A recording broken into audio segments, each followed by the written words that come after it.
Well, good morning, guys. Great to see you again. And, we are certainly excited about the fact we're 4-0.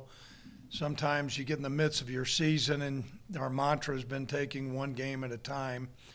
I will admit that I started to scratch my head. I know we had not been 4-0 since I've been our head coach, and I looked back through the records, and I found it was quite some time until we were 4-0. So, I think that's a heck of an accomplishment by this football team. However, that needs to be framed.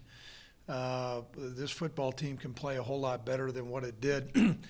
I would like to say I think, the Connecticut Huskies played their best game. They played hard. They've got some good players. Certainly we gave them some,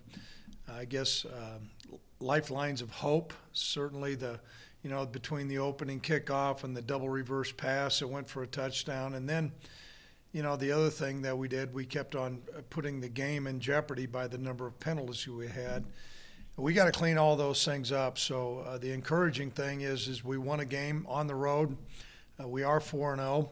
I think I don't want to say dodged some bullets, but we certainly won in an unconventional way. However, has been my experience in the past that special years sometimes are made up of some of those games that you win in an unconventional way. We've had a lot of close games, and so a lot for us to play for. We're going to take advantage of this bye week by getting a little bit healthy. Certainly we're going to spend a great deal of time working on the Air Force Falcons. They've got a great football program. We'll be playing them in Colorado Springs. And we need to stay focused and work on getting ourselves to 1-0 as we go through this. So, heck of a win, and not to minimize the fact we are 4-0. I think when you do something that hadn't been done in 25 years, we need to acknowledge that. But not to have rose-colored glasses on to think that we've just arrived and we're playing, I think, really complete great football. I think there's a lot of good football out there for this football team. I think at times we've shown that, but we certainly didn't in the ball game against Connecticut. So questions at this time.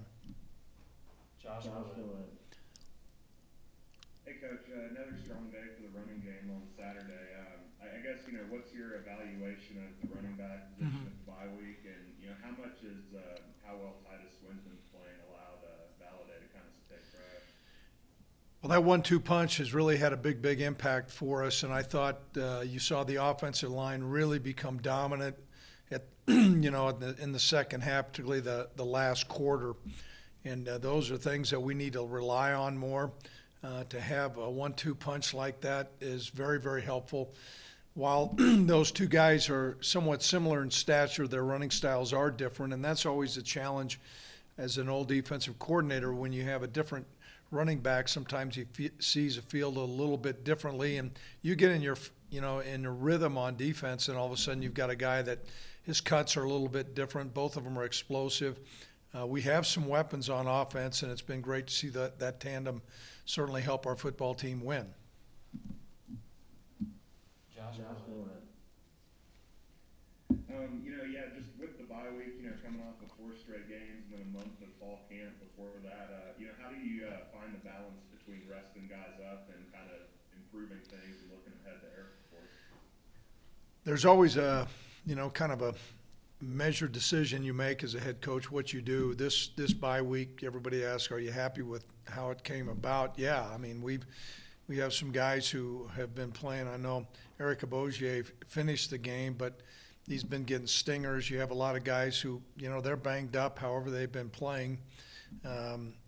We'll spend a good portion of this week in practice. We probably won't have, as many minutes on the field as what we normally would have on a bye week, but it'll be an important week for us. And so we'll strike a balance. There's going to be certain guys that we back off on the number of repetitions that they give. We look at GPS, yardage, chips, practice load, all those things. And then I take a look at, just how I see our freshness of a football team. So we need to utilize that.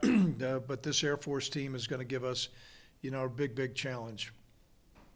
Keith, go ahead.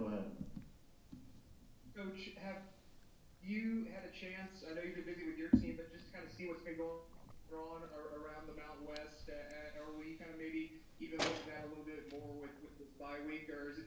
so much focus on you guys right now? Well, it's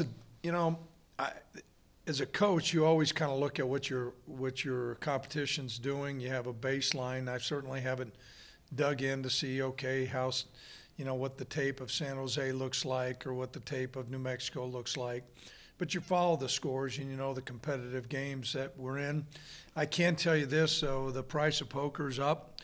Our non-conference schedule is behind. We play in a great conference with really good players and really good coaches. And so I'm mindful of our league, but more than anything else, we need to strike a right balance of, what we do this week as far as getting ready, how much time to spend on the practice field, and what we got to do to get ready for Air Force. Also, I do look around the country. I know, a lot of people had talked about our game being a close ball game, and, a lot of people had predicted it wouldn't be close, but I think there's some other schools out there that would gladly trade places with us who had a game like that, and they didn't come up with a W. And so a little bit in the rearview mirror, more than anything else, focused on our team and our players. Josh, go ahead. Coach, UConn was the first team to kind of slow down Chad Muma a little bit. How much did it look like their game plan was focused around containing him? Is that something that you guys are planning to account for down the road this season? Well, you can strategize an offense and put guys in different positions to have an impact. Now, what it does do, it forces the other players to make some plays. I do know, I did talk to Noel Mazzoni before the game. He had, great comments to say about Chad. They brought him in as an analyst.